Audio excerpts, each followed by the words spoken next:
They said you were the best in the parsec. Welcome to Parsec Passion, a podcast about Star Wars shows on Disney Plus.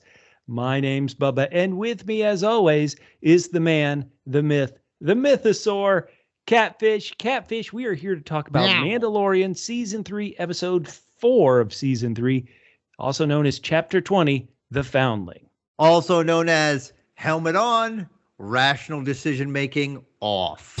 Catfish, we are halfway through with the Mandalorian Season 3. Wow. And this is a very interesting episode to to reach the halfway point on. Before we give our ratings out of 10, let's find out what a double L loyal listener thought of this episode.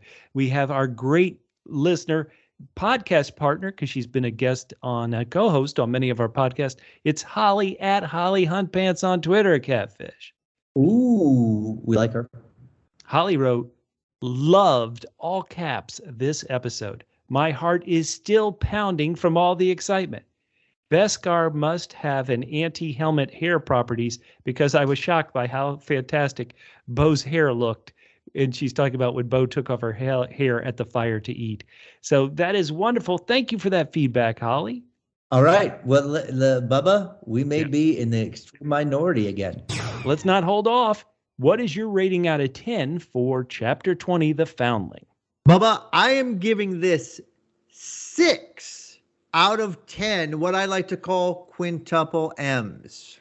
Quintuple M's? Yes, monster misforgetting moronic mind wash Mandalorians.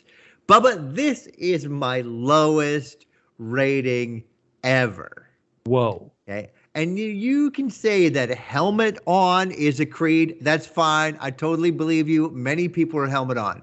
But all I'm saying is... What are you saying? Helmet on also coincides, but may not be a coincidence, that the same people who are helmet on are the same people who think living helmet on is the way.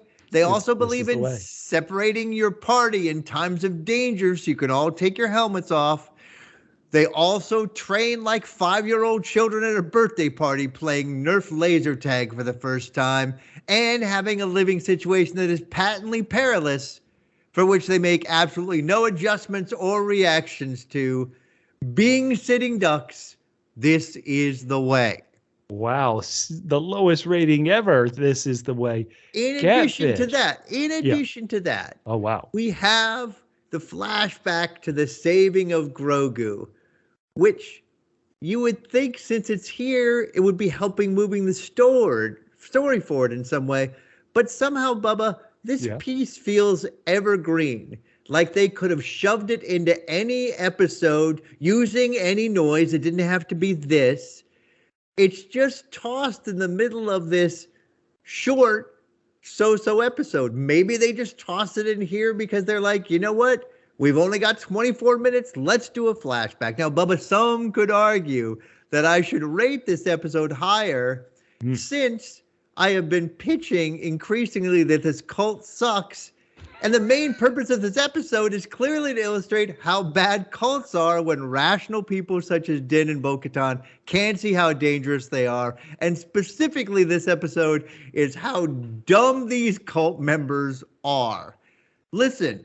Yeah. Post sentries or move somewhere else, folks. Being sitting ducks, this is the way. That's it, Bubba. That's my rating. I'm incensed by this episode. Worst Mandalorian episode ever. Bubba, that's me. I'm sure your feelings about this episode are much less vituperative than mine are. So, Bubba, tell me what ranking you gave this episode.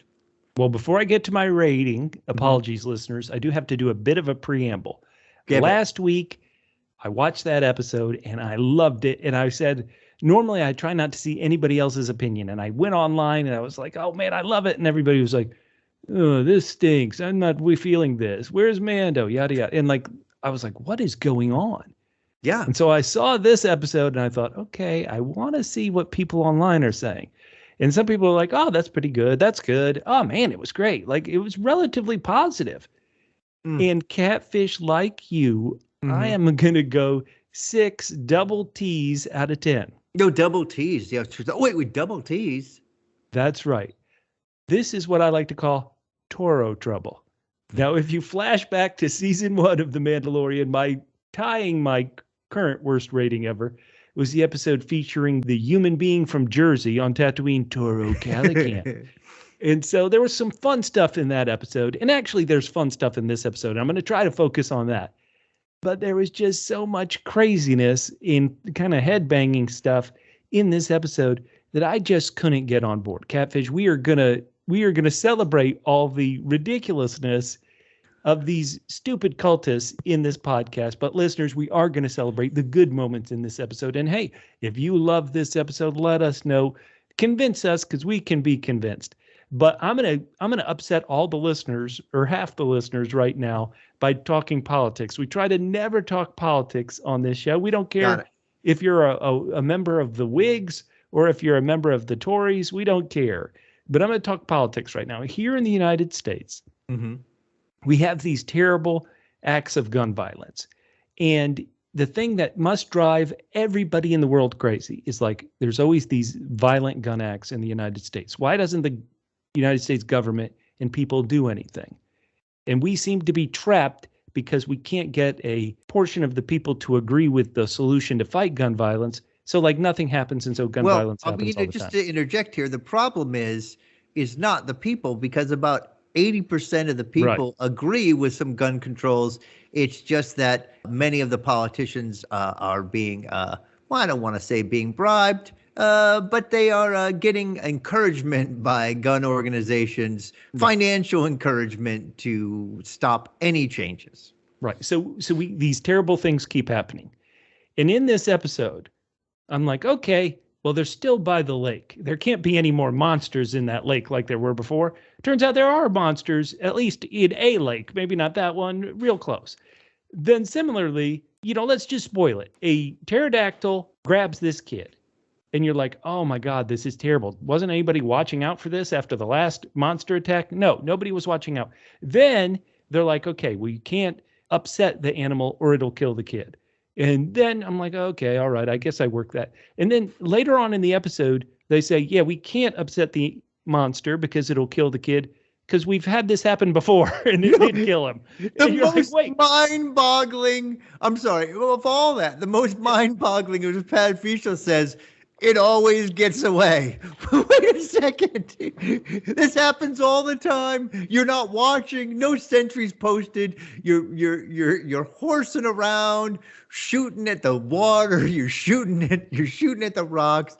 Is no one watching? Nobody's watching. And this has happened before, and they haven't moved. No. This is, I was joking in a previous podcast about Chernobyl is our home. We're not leaving.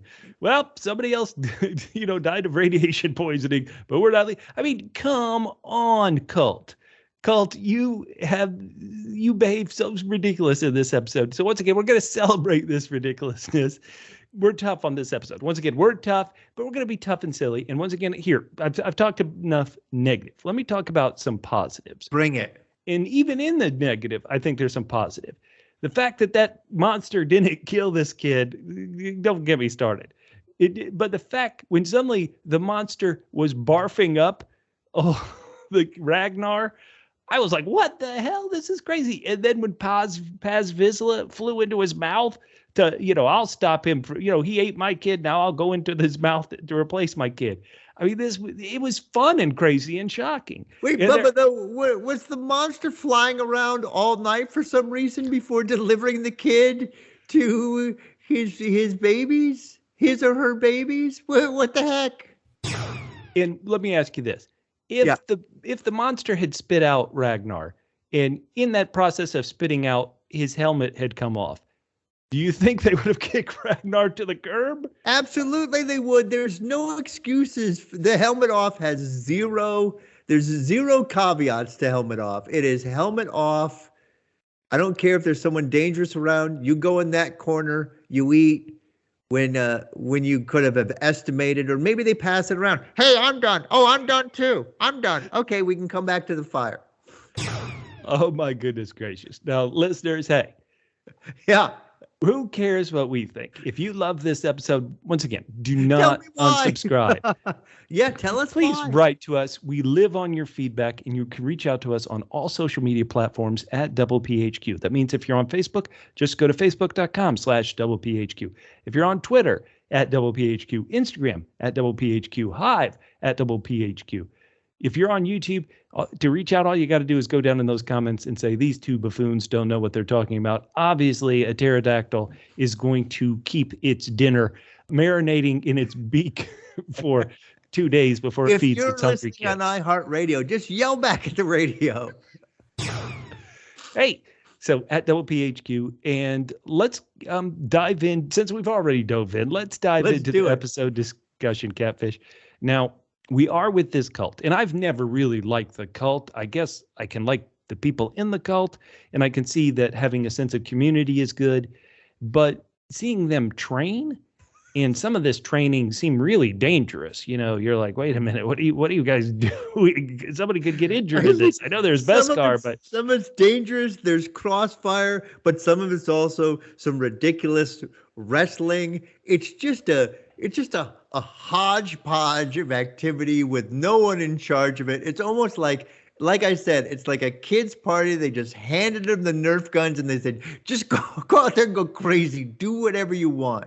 Yeah. The only thing that made it different from a kid's party was I sort of get like the Top Gun beach volleyball / football vibe. There's a little bit of machismo. It feels a little bit like there's a little sexual tension here, but it really is whoever choreographed this. It just seems like a complete free-for-all mess. Yeah. And again, we already mentioned it, but like, you know, maybe just have 1 or 2 people looking out. You're training by the water. No one's worried about the kaiju. I mean, they were right not to worry about the kaiju because this time it came from the skies, apparently like it always does. Listen, we've only lost several members by having them eaten by the pterodactyl. Okay.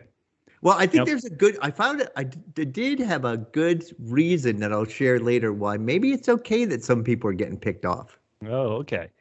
It's a good way to get the Beskar back. Like, we don't have enough for everybody. That's what I'm saying. That was my reason. You've already spoiled it. Is that they're like, oh, we'll get those people back. They're always having to create new Beskar. It's not enough for just some people to donate a little bit. Some people donate all of it. Okay, now Bo-Katan, who is at this point the most interesting character in this. She's the one who, when we first met Bo-Katan in season 2 of The Mandalorian, she was like, oh, he's one of those weirdos who won't take off his helmet. Like, she was the one telling us this is a stupid cult. Yeah.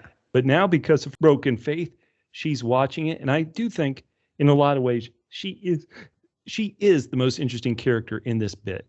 Well, she was when we could see her facial reactions. Oh, come on. Now, Grogu, I thought Grogu was doing training and like using the Force to move these rocks, but no.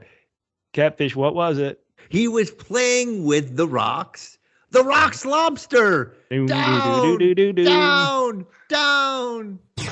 Once again, as tough as we're going to be on this episode, Grogu, 100% gold. That puppet, this character, everything Grogu does is wonderful. Even when he walks, it's adorable. His sand shuffle. He would be good on Dune because he does do the sand shuffle to avoid the worm. But you know, the people in Dune, they hide in the rocks when the worms are around, or they ride them. They don't just let them get taken away. Now, I would say Din's parenting style is a little bit of throw them in the pool and let them sink or swim. He just signs them up for a 3-dart contest. Now, do you think, and, you know, the Star Wars never really would say this out loud, but should we be excited that you can have a foundling who is not a human, who they have different species that they can bring in and have a foundling, that at least that's the way they're acting with Grogu? I kind of think that's cool. I like it. It is interesting, although I don't know if they've made the Mandalorian helmet for Grogu. I think you'd still be able to tell what he was unless they made him a huge one. But also, Bubba, if Grogu gets a helmet by the end of this year, that is over. You can cancel all their Halloween costumes this year. It's going to be everybody with the Grogu Mandalorian helmet. It is so good. Yes. Oh yes, that is the way. Now the kid who we've mentioned before, who we saw in episode 1, getting his helmet. His name is Ragnar, and he needs to train against somebody, and he's going to train against Grogu. Now, we find out Grogu, because Grogu can't yet speak and therefore can't say the creed, he's too young to be given a helmet. Any thoughts about that, Catfish? I mean, I guess that does make sense. He can't say the full creed. He can't even say this is the way. Although, Yeah. some people have argued that he tried it, and I'm convinced that perhaps Matt Murdock was right last week and not us. But I told Matt, keep believing that. No, I think Matt might be right. I went back and watched, and I was like, oh, yeah, Matt actually might be right on this. Now, Bubba, as I said, they're going to battle with darts. And I thought we all learned but he just says darts at first. I didn't know they were paint darts. And I thought we all learned in the 80s when, after several people got speared with those lawn darts, that no, darts and children do not mix. No, terrible. In Grogu, we as an audience know how powerful he is. How do you think Ragnar felt telling Ragnar, hey, Ragnar, why don't you compete against this thing who's too young to even wear a helmet? Is Ragnar like, oh, okay, sure. Way to humiliate me, Dad, to make me compete against a friggin' baby. Oh man, I know. And he's like, I know. He says, I know essentially that I will smoke this young Grogu. And Mando comes back with, perhaps this is a lesson for you then. Snap. And I forget if it was Mando or if it was Bo-Katan who told Grogu, take it easy on him, kid. Which it was Bo-Katan. Of course, we are, as an audience, are like, yeah, Grogu, do not destroy poor Ragnar. What's funny, though, is that, as I talked about last week, it feels like we're kind of going back. We go backwards with Grogu.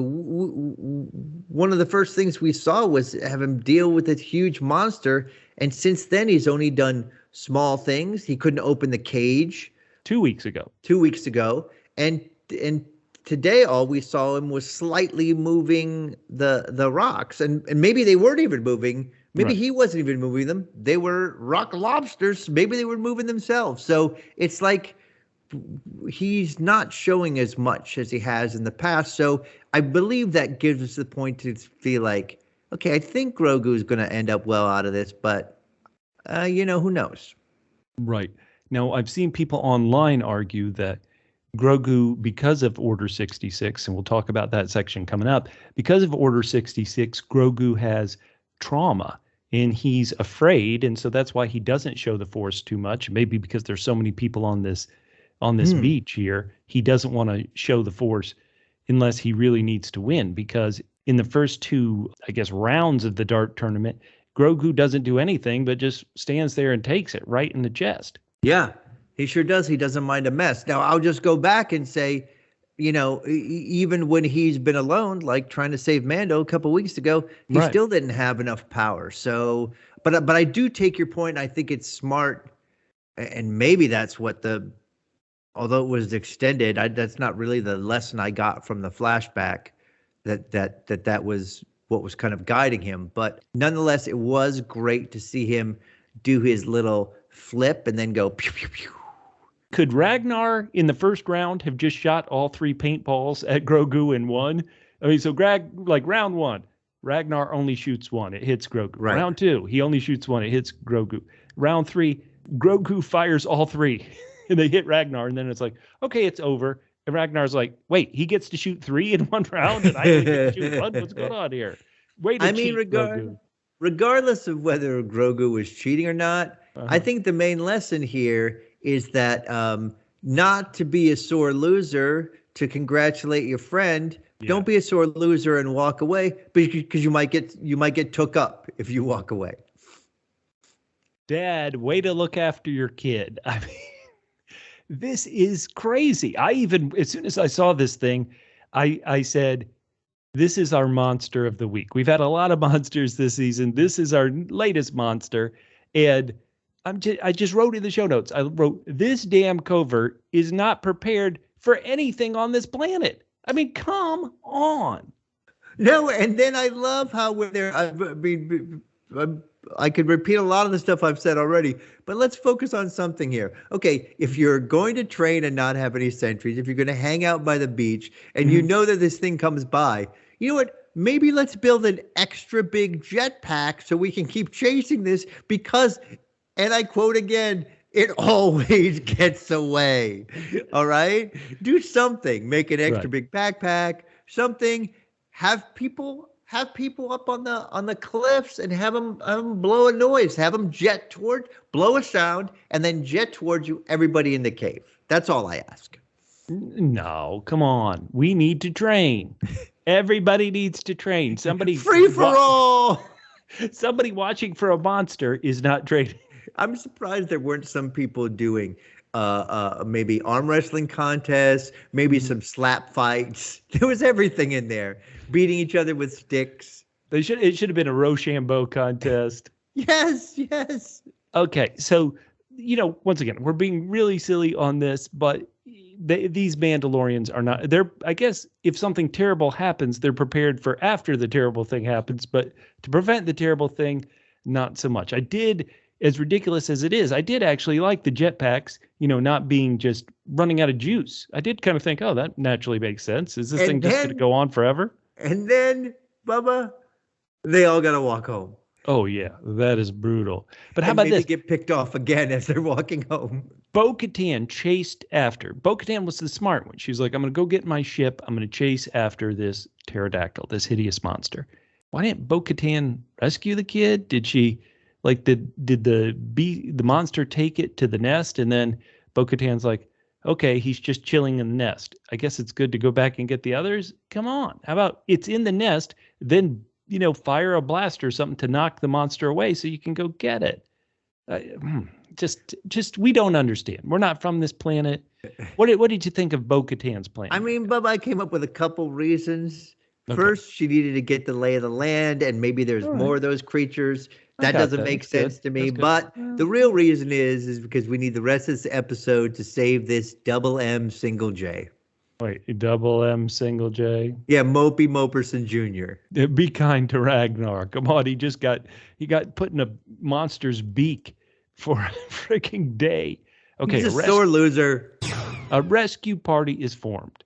And then I wrote, oh no, Grogu's staying back with the armorer. And of course, I'm thinking the armorer is the person leading this crazy cult. What if Grogu spending time with the armorer is going to have Grogu falling around with some of this craziness? Like Grogu at this point has got to be thinking, why am I hanging with these people? I could be back with Luke Skywalker chilling and, having fun. I mean, this is ridiculous. Bubba, and this is maybe the wrong place for it, but you brought it up. I have no idea, once again, why we're seeing this flashback to Grogu getting saved. What I would like to know is, what the hell happened when he was with Luke? I'd like to see some of that. Well, if the armorer had kept banging, he would have had another flashback. Now, you are right. The armorer does try to evangelize to Grogu. Yeah, read it. She says, this is the Forge. It is the heart of Mandalorian culture. Just as we shape the Mandalorian steel, we shape ourselves. We all begin as raw ore. We refine ourselves through trials and adversity. The Forge can reveal weaknesses. Mm-hmm. And now the weakness it's revealing in Grogu is that he's got trauma associated with that noise, and he has a flashback to Order 66. Okay, so we had seen a brief bit of this in the book of Boba Fett, where Luke Skywalker was trying to probe Grogu's mind to see some of the trauma he had. This time we get the whole reveal. Grogu is in the Jedi Temple when the clones and the stormtroopers and Anakin Skywalker somewhere else is busting in and killing all the Jedi. We hear somebody say, get the youngling to Kelleran. And then we meet Kelleran. And it was oh my God, that is? And I thought, oh my goodness gracious. And so I want to know, Catfish, Kelleran the Jedi, did you recognize the actor? Well, at first, I thought it was Andre Iguodala, famous basketball player from the Warriors, MVP. Come on now, Finals MVP, Andre Iguodala. But I did not end up recognizing him. Not without any obscuring of his face. Would you have recognized him if he had said, "Use a Grogu, Gummas with me, Bombad, Jedi"? Oh my God! So You it kn- is okay. Yep. Ahmed Best. I have told this story on the podcast before, but because it's one of my favorite stories, I'll say it again. I was at the Apple store at the Grove in Hollywood, and I was sitting at the Genius Bar getting somebody to fix my iPhone, and this actor, Ahmed Best, came up and sat next to me. And I was such a big nerd, I realized, okay, this is the person who did the voice and did the motion capture work on set for Jar Binks. And so I've seen him up close. And so when it opened the door and it's Kelleran Beck, I'm like, oh my God, that is Ahmed Best, aka Jar Jar. And then I immediately think, and listeners, you're just going to have to trust us if you don't remember, back in season 2 of the Mandalorian coverage we did here on the Parsec Passion podcast, we had this talk about how there were rumors that they were bringing Ahmed Best back, and we thought, oh, they're going to have Jar Jar back in the next season of the Mandalorian. And Catfish and I went back and forth, and we debated, and Catfish was like, why would you bring back Jar Jar? What a ridiculous point, bringing back Jar Jar. The character served its purpose, and many people didn't like. But there were the rumors back 2 years ago that Jar Jar was coming back, but maybe it was because they were getting ready to unleash Ahmed Best as his other character, actually his third character in Star Wars live action, and that's Jedi Master Kelleran Beck. Kelleran Beck is a character Ahmed Best plays on a Star Wars themed game show for kids called the Jedi Temple Challenge, which you can find on YouTube. So if you want to see Ahmed Best, this actor who was given a very tough time because he played a character that people didn't like, and, you know, Lucas wanted this character to be this way. So if you had the trouble with Jar Jar, don't attack this poor actor. And so I was shocked it was him, but I was also, you know, just really overjoyed that I'm like, okay, this guy, he had played this Jedi character on a kids game show. And I mean like kind of pre-teen kids game show on YouTube. And so I thought, okay, here he really gets to be an actor with his own face, playing a Jedi, playing a character rescuing Grogu, which means the Star Wars fans will love him. So I really did like that. I thought, okay, this is a nice moment. Even if I don't really have any emotional connection to the character Kelleran Beck, I was like, cool, Ahmed Best, you're back in everybody's good graces. I love it. Now so he's breaking him out. Mm-hmm. He's on a speeder bike. Oh yeah, he had two lightsabers for a bit. Heck yeah. The ship attacks him. He gets hit in an engine. He's like, hang on, this is going to be a bumpy ride.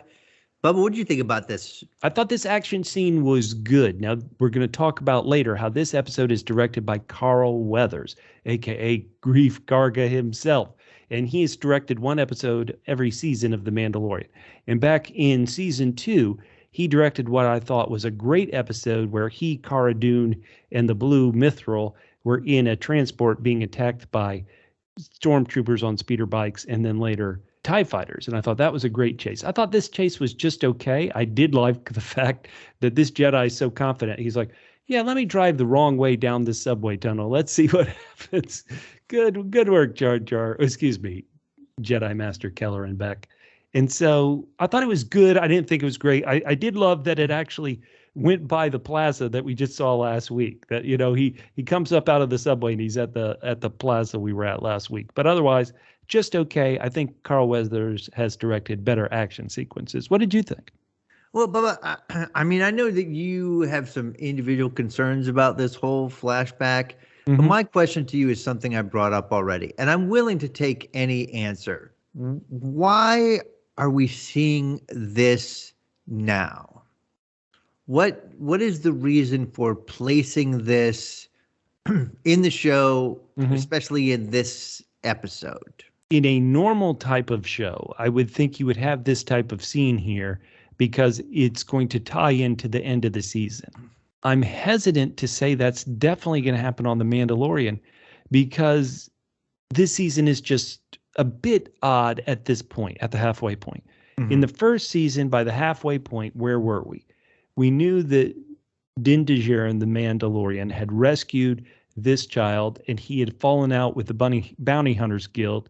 And so he was kind of on the run, protecting the child as well as, you know, just making his way in the galaxy while not getting beat up by the Bounty Hunter Guild. At the end of the first season, he was given a new mission. Okay, return Grogu to his kind, to the Jedi. And so that was his driving force in season 2. And it was the whole way through season 2. That was his driving force.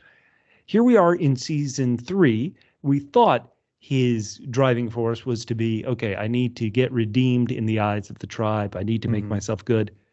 That got taken care of in episode 2, right? Technically. And so it is a bit odd to be like, well, where is this season going? I'm not sure you can even guess. I think the real thing that it's pointing towards is more likely a Bo-Katan moment, of Bo-Katan riding the mythosaur and kind of reclaiming her role as a princess or a leader in Mandalore. And so that's what it seems like it's aimed at. I don't really see any necessarily goal or thing that's going to tie into Grogu at the end of the season. And this is a long way of saying I have no idea why it happened here in this episode, Catfish. I mean, I'm not against it. I think what happened was up to this point in the episode, and it carried through. I was just so frustrated that I'm supposed to buy the complete idiocy of this. Like, it just doesn't make any sense how they are still living and breathing, being so dumb. That I was just frustrated with the episode, and when this came up, rather than kind of enjoy it, I was like, you know what? I guess this is a break from the idiocy, but I just don't understand why. There should be a purpose for it, right? And this is, if anything, like I said, I want to learn more about what happened to Grogu when he was with Luke, not this Order 66 stuff. Well, Catfish, I think that's a great call. The one thing that other people have been pointing out is that back in season 1, the armorer was banging on metal, and it allowed us to get a flashback of young Din Djarin as a kid as he was rescued and pulled out by the Mandalorians.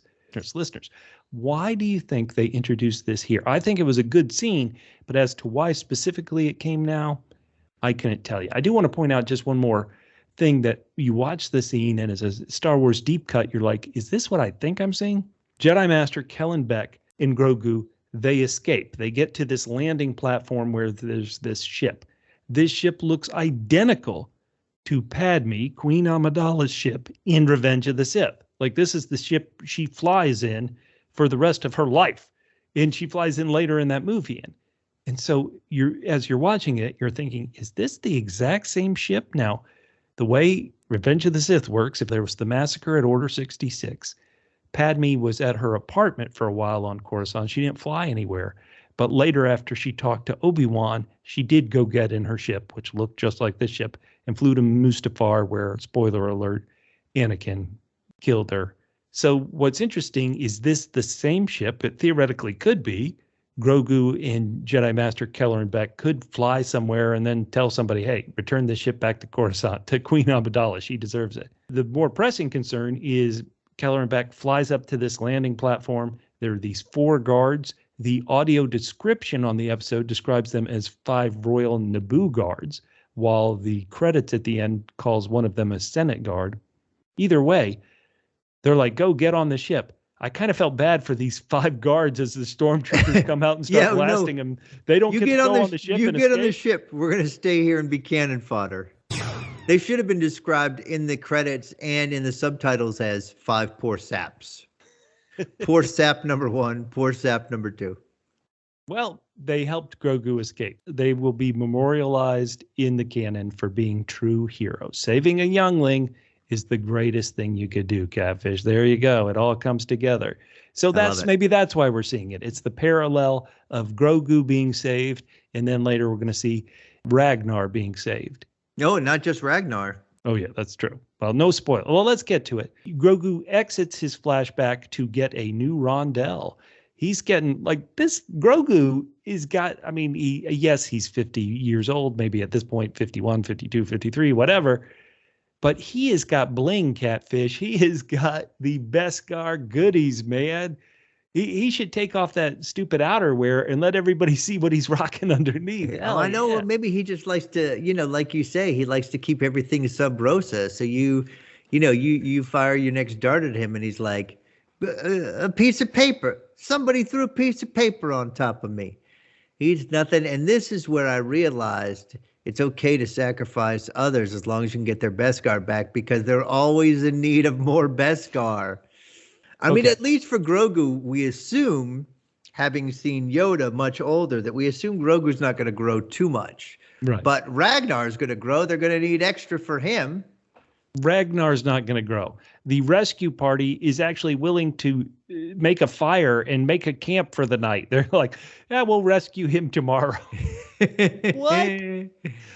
This kid has been eaten by the beast. This rescue party is, if I'm taken away by a monster, Dad, you are not allowed to make a campfire, go camping with your buddies before you come rescue me. Right. I mean, pretty much, they say when someone's missing, it's the first 48 hours that are important. But when they're dragged away by a huge monster, it's pretty much the first 3 hours. But this is the second time in 3 episodes where we've been like, you know what? We're going to formulate a plan. We're going to go away. Captured dudes are going to be fine for a while. We'll come back later. It sure is. That actually would have been better if Bo-Katan, we needed that scene. Bo-Katan gets in her ship. She follows the beast to its nest, and she sees Ragnar there in the beast's mouth. And she's like, I'll save you, Ragnar. He's like, no, go get Bo-Katan. Oh, wait, you are Bo-Katan. Bring back everyone else but Grogu. I'm embarrassed because he beat me with a dart game. I'd rather die than be saved by this thing who beat me. The one thing that the camp allows us to do, Catfish, is maybe answer a question. Yeah. Which Bo-Katan asks, how do you eat when there are all these people around? How are you going to eat with the helmet on? What did you think of the answer, Catfish? I love it. She says, you go off on your own, out in the dark with dangerous prey around. We're all going to split up and take our helmets off and hope that no one bumps into us. Right. Now, Bo-Katan, since she's the leader, she has the honor of staying by the fire. This is the way, they say. Now, when they're prey out there, I don't know whether it's better to be in the darkness or be the only one lit up standing there by yourself. But nonetheless, she gets the honor. Catfish, this is unfair to say. Listeners, if you love the cult or the tribe or whatever they're called, Death Watch as they used to be known, and you're upset that we are using a bit too much ration on this fundamentalist society, we apologize. But this helmet stuff is killing me. I normally didn't mind. I generally don't mind helmet on. I get it. But when it's this ridiculous orthodoxy and okay, that's how we eat. Well, how do I know when everybody's done eating? How will they know when I'm done eating here at the fire and I put my helmet back on? Or are they going to see me with my helmet off and say, oh, she's still eating. I will pretend I didn't see her. I mean, I can't. This is why I've tried to bring up all these issues. How do they eat? Where do they wash, etc.? Because it sounds fine in theory, but when you get down to the practicality of going through your daily life and making sure no one sees your face, it just becomes ludicrous. Catfish, is this tribe? Are they all members of Never Nudes from Arrested Development? Yeah, but they take Never Nude to the nth degree. I love it. Well, you know what? That's a great question. They always talk about helmet on. Is it just the helmet? Can you take everything else off? Are you okay to be seen? Or is it helmet? Is it every single bit of your fingertip? Is it completely whole epidermis can't be seen? Well, this is a wonderful point. Face? You don't see any flesh on them ever. Really. No, you don't. But that's the question, though. Can you possibly go around, when they're sunning themselves by the beach, they're frolicking in the water, they're play fighting, no one cares if someone's going to come and kill them. There's certainly no monsters in that lake. Yeah. No. Can they take everything off but their helmet? I don't want to know. I just want Bo-Katan to ride the mythosaur. At the top of the mythosaur, have everybody bow to her. Then she takes her helmet off and say, I'm the leader. We're not wearing these damn helmets 24/7 again. Oh, my goodness. By the way, Bubba, I honestly believe that, it's just been rising in us, what exactly this helmet on stuff means and how they're acting. And I believe we just overfilled with just outrage. And I believe that will calm things down and we'll be a little bit more rational in the following weeks. But somehow it just overflowed us this week. Let me overflow myself with this Yeah. line I pulled from the episode. It will kill the foundling if attack. It has happened before when it has taken others. Wait, what? Others, that's plural. It is plural. It has happened before when it has taken others. Come on, man. No precautions, no preventative methods. This has happened before. This is the way. I mean, And come now, on. hold on though, Bubba. Hold on. To Yeah. follow the logic, just the interior logic of this episode, Yeah. how would they even know? Their jetpacks always run out before they can get there to see what's happened. Okay, listen. Once again, we are way too tough. Listeners, Okay. listeners, we are encouraging you, if you like this episode, not to unsubscribe. We like love a lot of episodes that other people have problems with. This one just caught us both on our sore spot of stuff. But hey, one movie I really loved was Free Solo, and the episode for a short period of time becomes Free Solo. Hell yeah. Yeah, free Moby Moberson Jr. Let's do this. So they get to the nest. As we're going up there, the big muscular Mando, known as Paz Vizsla, he says, "He's my son, Ragnar." Now, wait a second. Dad, you go have ahead. taken a while to rescue him, is all I was going to say. What are your thoughts? Okay, so I believe it's our very own Din, who is the only one who's got the infrared, and he manages to spot one heat source. Oh yeah. Now, Bubba, we do know that reptiles are cold-blooded, but I believe anything that's sort of winged and also gives birth is, well, maybe not everything. Right. I would expect these 3 huge baby pterodactyls to also be heat sources, but they go undetected. Listen, they travel in single file to hide their numbers. There you go. Listen, let's just go with it because let's do it. Despite all my troubles with the episode, when suddenly the giant pterodactyl shows up and spits out Ragnar, I was like, oh my Lord, this is insane. And then Paz Vizsla flies into the beast's mouth. I'm like, number one, this is crazy. This is, even if I'm don't like any of the logic of it, this was like, holy smokes, this is incredible spectacle. But then I still wrote in the show notes, leave this damn planet. Why are we here? Well, the other thing is, universe of places you could go. You're here. It doesn't help. Paz doesn't really help the situation because Ragnar also gets caught up in the claw. So now they're both taken, and somehow they get lucky. The kaiju that attacked another one of the kaiju that attacked the Mandalorians earlier eats this winged creature. Now, Bubba, this may be the last complaint I make, but I just want to make this clear.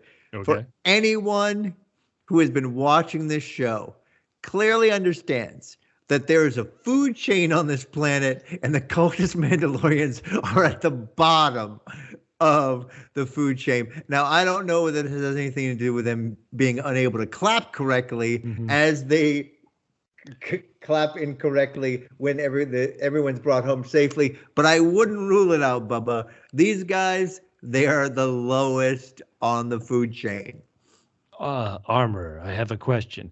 Why do we live here? They're so dangerous. Many of our members are being killed. I got a good deal on the mortgage for this cave. I mean, you got a cave. Stay in the cave. No, you can't train in the cave. You got to go out to the dangerous, deadly lake to train. The free-for-all training. Oh, God. All right, so. Yeah. Now when everyone comes home. Yeah, Bo-Katan's becoming like a leader of this. Here she's really led the rescue party. She got to sit in the front of the fire. Everybody came back alive from this mission. The beast is gone. Once again, this is why it really feels like the true growth we're seeing is of Bo-Katan.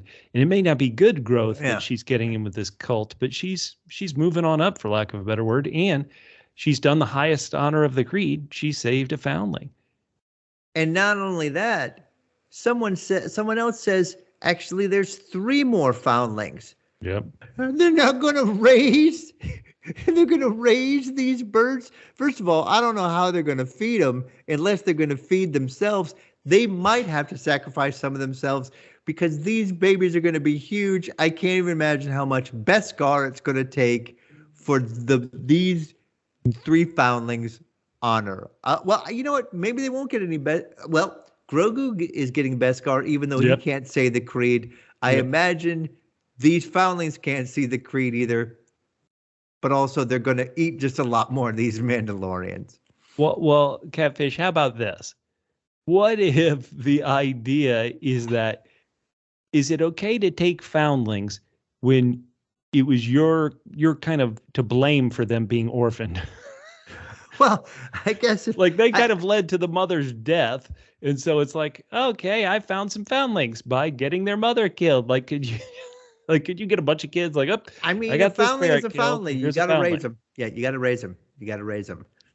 Now Bo-Katan is now going to get her, I guess, her shoulder pads. Yeah, she's going to get one new one because she lost one in the battle with the beast. Okay, but she says she wants one with the night owl and one with the mythosaur on it. Oh, yeah. Now, remember last week, she did not tell anybody, hey, I saw a mythosaur in the living waters on Mandalore. This week, she just comes up and says it, like, give me the mythosaur on this new shoulder pad. It is the symbol of all Mandalorians. So once again, that's a great sign if Bo-Katan's going to come back and lead all of Mandalore again. But she's kind of prodding. She doesn't want to, she wants to hedge her bets. She's to the armor. She's like, what if I told you I saw a mythosaur? Not like a vision, but, an actual one. And I don't think, the way I read it is the armor didn't believe her. And just she just kind of said she basically says it's a great sign that you've seen your own psychedelic vision of a mythosaur. That's actually good. And Bo-Katan's, but no, it's absolutely good. It's actually good that you've completely imagined a mythosaur. So Bo-Katan doesn't really push it. She's not like, no, but for real. Right. And then the armor would say like, oh, no, of course, for real. Oh, sure. So Bo-Katan, I like her. I like the character. I certainly have always liked the actress in Battlestar Galactica and the other things Katee Sackhoff has been in. But this show ends with her seemingly being tied deeper to this cult that she joined at the end of last episode. And so I don't know how I feel. Maybe that's another reason why I give it such a low rating, is that the end note is me being like, Bo-Katan, don't join these fools. Well, I just have to hope she's smarter than that. I mean, Din is sort of a snack, but seems a little bit slow sometimes. He's kind of a himbo. I'm hoping that Bo's a little sharper. Okay, Catfish. That's our feelings on the episode. Again, listeners, you may not have listened this far if you were too insulted by our ridiculous attack on the show's logic. Maybe it was logical to you. This is an alien world. Certainly some of this stuff can make sense. And so us trying to apply our logic to it could be silly. Again, you can tell us we're wrong. You can do whatever you want. You can call us dumber than the Mandalorians who live on the deadly lake by the deadly flying creatures. Either way, the way you do that is go down on YouTube, leave us those comments, tell us what you think. We're going to review all your comments that we got earlier to this episode at the end of this podcast. And you can leave comments on YouTube. You can go to our Twitter handle at @PHQ, our Facebook page, facebook.com/PHQ. I don't know if we got an Instagram feedback this week, but once again, Instagram at @PHQ. And we got feedback definitely from Twitter, from YouTube, and Facebook last week, and we want to review it all. And your opinion really does matter to us. We want you to be on the journey with us climbing to the top of the bird's nest. I mean, to be completely honest, Bubba and I are kind of strange people in that maybe it has something to do with our ego, but we actually enjoy being insulted more than praised. Oh, yeah. So please bring your insults to us. We will read them with glee. And here's something we do with glee. Transition, podcaster. We do our Gregorable moment. These are the cute, sweet, special moments in the episode. A lot of times they deal with our favorite foundling, Grogu. Catfish, what is your Gregorable moment for episode 4 of season 3? Bubba, I'm basically listing every major moment because they're all Gregorable. So Oh, you man. have to decide. Okay. First of all, it's Grogu playing with the rocks. The Oh, yeah. rocks lobster! Down, down, down. Okay, and then of course there's the flip during the dart fight. Oh, stone All cold. Love it, Grogu. there's the pouting when he can't go to save the kid that he punked in the dart fight. Yeah. He's sad before he goes in the flashback when the armor is tormenting him with the banging. And also, Grogu's go-to move when there's Oh, yeah. trouble in the flashback, he's pot up, a.k.a. helmet on when they're in trouble. And basically, just Grogu also in the sidecar. I can't tell you the number of times Ms. Catfish and I have discussed, what would be cute? Would be our dog in a sidecar. Oh, yeah. So, yeah, Grogu in the sidecar. So, Bubba, those are my 5. You can pick one of those. You can go off on your own. I'm going to go off on my own, but it's one you mentioned earlier, Catfish. Once again, Grogu, every minute he's on screen is Grogu gold. Grogu's little steps, as the armorer said, come into the cave with me. That was just ridiculously cute. I loved it. It was my Gregorable moment for this episode. I love it. I love it. I'll go with that. The Grogu shuffle, the Grogu sand shuffle. We'll take that.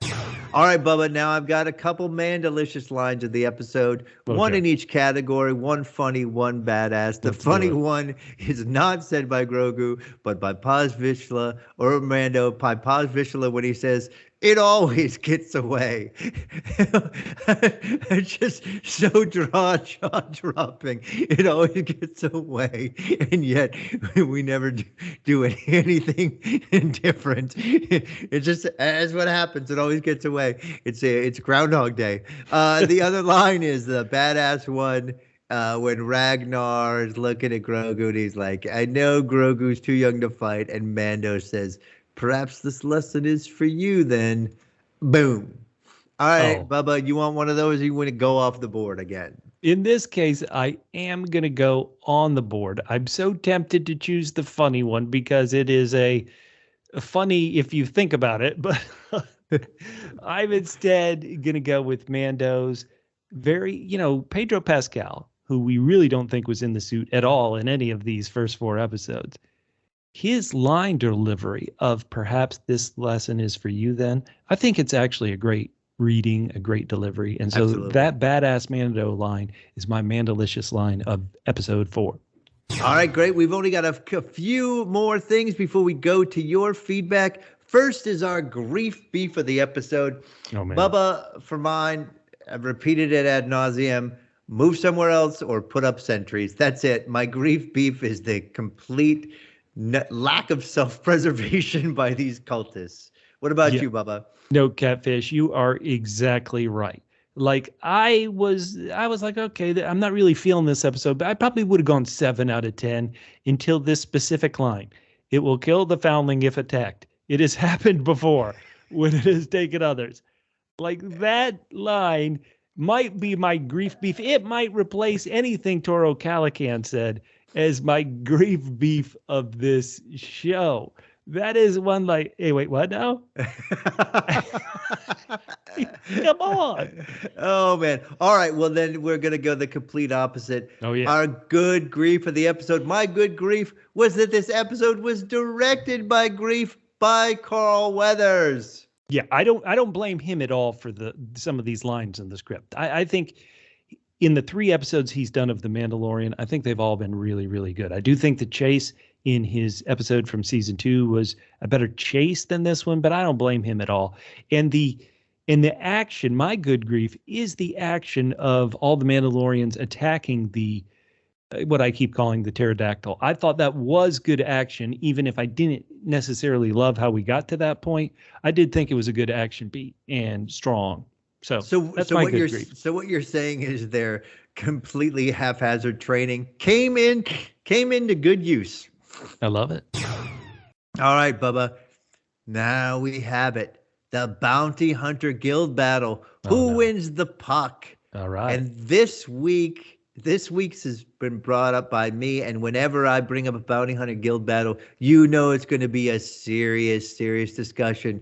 So the question for this week is, Does Kelleran Beck saving Grogu make up for the same actor playing Jar Jar Binks? Catfish. We earlier in this episode we said don't blame the actor, but now we're having a bounty hunter guild battle about whether this redeems the actor for having been unfortunately tied to this unfortunate character who some little kids loved in the prequels. Once again, every opinion is important and valid, and those I want to little make kids it clear who love I'm Jar not Jar. blaming this actor Right. at all. But you just said, does it make up? Does it make up for? I mean, he's been tied to Jar Jar Binks. You know, you make a lot of excuses. You say some people, you say the kids like him. I know that you are Jar Jar Binks apologist. I am not. So, but you recognize the problems with Jar Jar Binks. So you get to answer this question first. Okay, so once again, I'm going to read it verbatim, listeners, so you can understand the question we're doing. Does Kelleran Beck saving Grogu, does that act of heroism, and it was a lot of heroism. He took on a whole lot of clone troopers and spaceships attacking him. He did a really great job. Does it make up for him, that actor playing Jar Jar Binks? So because I want this to somehow be a serious discussion of the question, I'll say no, they are unrelated things. They are unrelated characters, and they are unrelated actions. So Kelleran Beck using 2 lightsabers in each hand to fight off what seemed like a full squadron of clone troopers, getting to that speeder bike and getting Grogu in the sidecar, and then flying away, and then dodging all the blaster fire, dodging the clone trooper transport that was shooting at him. All that stuff. Like, that was great, but that is for Kelleran Beck. That has nothing to do with Jar Jar. That doesn't make up for anything. The mistakes of Jar Jar, if you were one of those people who didn't like him, and I didn't really like Jar Jar either, is that Jar Jar was a outlet for many of George Lucas's kind of worse impulses. Even the name Jar Jar came from one of Lucas's son, who was an infant, a toddler, would say Jar Jar as like a thing the kid would say. And so Lucas's kind of worst instincts came out in the creation and the formation of Jar Jar. And so there's nothing that this actor can do by saving Grogu that's going to make up for what I believe were missteps in the prequels. All right. Well, I pretty much don't need to say anything. I just need people to go back as long as it takes to listen to everything Bubba said before he said the word but about what Kelleran Beck did and how important Grogu is to our lives now. And so basically, I'm just using everything you said but the but to as my evidence that the answer is yes. Now, Kelleran Beck, let's get to this. So let's get to this. Kelleran Beck did obviously not survive Order 66. He survived this moment, but the hunting of the Jedi, which we saw a bit of in the Obi-Wan Kenobi show, Kelleran Beck must not survive that. And Grogu, when we meet him in The Mandalorian, is seemingly being held by pirates. And so, therefore, Kelleran Beck failed, just like Jar Jar. Well, there it is. You're having your cake and eating it too. You're saying that the question doesn't make sense, but also agreeing with me. I will take whatever verbal gymnastics you've tried to do there, and I'm using instead, the type of logic that the Mandalorians do when they live and train on this rock planet. I'm being true to the episode. Speaking of being true to the episode and logic, our next segment is featuring Quintuple M. Wait, Quintuple M? Yeah, Matt Murdock's Mandalorian musical Manalysis. Let's hear it now. Everybody loves to get an inside look at the Double C, the cult culture, right? I loved this episode. It was a great standalone episode. It had a wonderful look at how even the Mandalorians care for their kids. That's a double K, according to Catfish. But it's all represented by a double M, a musical motive. I really got to stop doing that, right? And that motive sounds like this.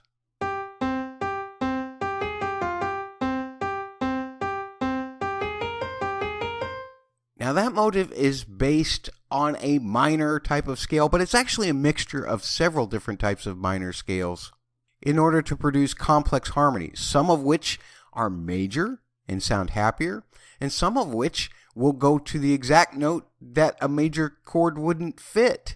And you can do that by mixing the different types of minor scales. But the basic kind of harmony that we get is this.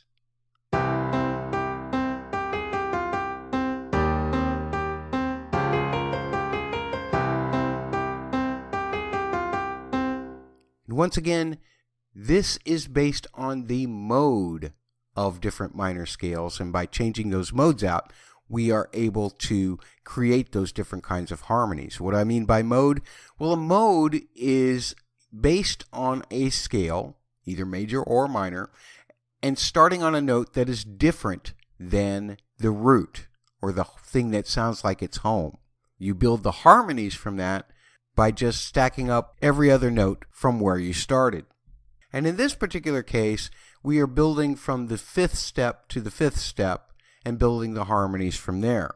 And that's what allows us to change that major and minor sound out. Now you might notice that that scale didn't really sound like it fit where we were before. Well, they are part of the same scale. It's just I started where the home of that scale actually is. But when we play it against the mode that we're playing in, we get this.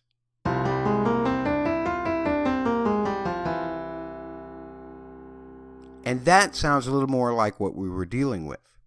There are lots of cool things that were done with this particular motive, especially in the beginning, and I want to talk about some of them. Sometimes the rhythm was changed. Sometimes the meter was different. The meter would sometimes be in 4. Sometimes the meter would be in 3. And Joe Shirley would adjust the phrasing in order to fit those. The other thing was the timbres that he used. You notice when we see all of the Mandalorians training, we're getting some sounds of horns. We're getting some sounds of a lot more power. Yet, we continue to hear that motif, and it goes through different types of places. It starts on different notes, ends on different notes, as we see Grogu playing with the rock crabs, the crab rocks, whatever they were. There, everything changes from the power of the horns and the bowed strings to plucked strings, pizzicato strings, which always represent a smaller version. Grogu is a smaller version of a Mandalorian, as we find out in this episode. We also hear some bell-like tones, which, again, is used often for Grogu to represent his childlike nature. At any rate, it was definitely a great way to give us a look at this culture musically, showing that it is very complex, using harmony, and that it is driven using that motive. And I loved it. Back to Bubba and Catfish. Thank you so much, Matt. Listeners, just so you know, and I know you love Matt's segment, Matt sends that to us sometimes as early as like 5 a.m. that he gets these musical analyses out. And to do a great job is incredible. But then to do a great job in the middle of the night when you're probably tired and want to sleep, we can't thank Matt Murdock enough, who's at Musical Concepts on Twitter. Yeah, he is actually bringing a lot more knowledge than we are, but also we're funnier. I'm just going to say it right now. All right, so let's get some general feedback from Facebook. Here is time for your feedback. We got some feedback from Seth Bell. Seth says, love a loyal listener, Seth Bell. Been around for so much time. We love Seth. Seth says they can't decide if Grogu is smart enough to understand spaceship interiors, smart enough to decide his future, or if he's just a baby and we can think him eating and killing a dying race of space frogs is funny. My thing is, and I mentioned it a few times, it's just a little unclear where Grogu is in his development, and we do have that empty hole of whatever happened with Luke. I think this is kind of smart. They're still trying to keep him cute. So maybe they are a little hamstrung by how important Grogu's cuteness is to the series. I mean, I would say Yoda was still cute when he was older, but I see where Seth is coming from. I do too, Seth. I think that's a great question. What's interesting is I think what you bring up is true, but in the end, maybe this is a fault of my in my viewing, but in the end, Grogu is so cute. He's so precious. He's so funny at times. He's so just lights up the screen when he's on that it doesn't matter that there's this kind of contradiction in is Grogu smart enough to do these kind of more mature things or if he's more like a toddler. So I love Grogu so much it doesn't bother me. Seth, write back and tell us your thoughts on this. You wrote it, so I assume it might kind of irk you a bit, but are you still able to enjoy his antics like when he spins in the chair or when he's in danger and he closes up his pram and says, each man for himself? Peace out. Right. Catfish, we do have this one bit of feedback on episode 4 here. It's from our good buddy at Endless Mike 03 on Twitter. Endless Mike, I love it. Endless Mike described this episode 4 as short and sweet, just like little Grogu. Oh man, that is the right attitude, don't you think? It definitely was short. Hey, we got some feedback on episode 3, last week's episode. We got a bit on YouTube. So another great loyal listener, we enjoy Ronald, who wrote on YouTube about last week's episode. He said the actress who plays Elia Kane is so good at really making you go, grr, I can't trust that kid. Yeah, and she is. I did not trust. One of the reasons why I think I loved episode 3 so much, where others didn't, is I really enjoyed watching Elia Kane lie and manipulate Dr. Pershing. And I enjoyed it, and I thought, yeah, it was great. I love it. And then also, Bubba, this is amazing, though. Somebody replied to that. Glenn Wilson said, she's played by my friend Katee from college. She does such an amazing job. We've got insiders all over the place, Bubba. Thank you so much, Glenn. Glenn, you knew Katee in college. She is blowing up. She's in the most recent Ant-Man movie, and now her role from season 2 of The Mandalorian is expanding. And even though she wasn't in this week's episode at chapter 20, you know that she's going to have a big part to play going forward. Thank you so much, Glenn. On Twitter, we got a feedback from a true loyal listener. Let me say that heavy duty. What we're going to have to start doing is some of our listeners, and we know we love all you guys, give us such great feedback. We're going to have to start giving out some Beskar to these listeners. So Laura McMillian on Twitter, who's at MazoCat on Twitter, you're getting a Beskar Rondel for your great feedback. Laura wrote, hey, hi, Bubba and Catfish, and special hello to Double M Matt Murdoch. Grogu was absolutely trying to say this is the way in last week's episode 3, like Matt said. Just look at the way that Din Djarin and the droid R5 reacted. # so cute. Laura wanted to get into the subject matter we talked about last week, why it appears that there are less viewers of Mandalorian episodes in the first 4 days than there had been previously. Laura wrote, to me, I have coworkers who cancel Disney Plus between seasons and then turn it back on for a month to binge watch it. And Laura, I know like people like that too. It's actually in some ways a smart way to get around these streaming services when you may only want to watch one show on it. Right. Laura says the numbers may go up by the end of the season since people will be coming on to binge all 8 episodes. We had that question last week also about what was your favorite or what was the best space battle in Star Wars movies. Laura said, my favorite space battle is the Battle of Scarif in Rogue One. And you know how much I love Rogue One. Excellent. And, yeah, that is I almost feel bad that I went with kind of my childhood favorite, the asteroid chase from Empire Strikes Back, rather than this Battle of Scarif in Rogue One. Laura, you're absolutely right. It is friggin' great. She said her second favorite is the escape from the Death Star in the first OG Star Wars, A New Hope. The action, the score in that sequence were perfection. Finally, she wanted to talk about another thing about last week's episode 3. She said, did anyone notice Dr. Pershing had a tail? He scratches or tugs on his right ear when he's lying. It could be anxiety, but I think it's when he's lying. He does it when he's reporting to the amnesty droid. This is yet another reason these interrogation droids are a bust. If they're not picking up any verbal tells, if they're not picking up any ticks, what are they doing? Now, the big thing you need to think about, listeners, if you didn't remember this, is that at the end of The Mandalorian Season 2, our heroes captured Dr. Pershing, and he was being held at gunpoint by an Imperial pilot, and Cara Dune shot the pilot in the face, and that ended up scarring Dr. Pershing's right ear. So, Laura, it's very interesting that he would always reach to that scarred ear, which got hurt in the Cara Dune shot when he lies, because it's like, the last time I was lying, I got into this area, I got into this trouble, which got me this scar on my ear in the first place. So I love, love, love that note. Catfish, we are 50% of the way through this season. Mm-hmm.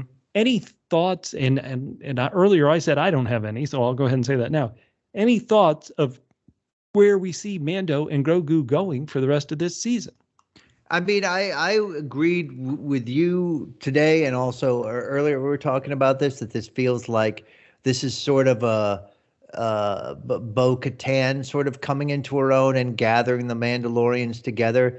Maybe she'll be able to keep the ones with the helmet off ones with the helmet ons, retake Mandalore. I'm sure Din and Grogu will have something to do with that, but this is the last time I'll say anything. It can only go up from here, Bubba. Well, hey, we want it to go up. We want you on this journey with us. If somehow you've gotten to the end of this podcast and you aren't subscribed, please subscribe on whatever platform you use to listen to this podcast. We talk about Apple Podcasts, Spotify, Stitcher, Podomatic, just any pod player. We know we have people who, what is it? Podcast Bean? I forget what that one is called. We're available on every podcast platform. iHeartRadio, Catfish's favorite.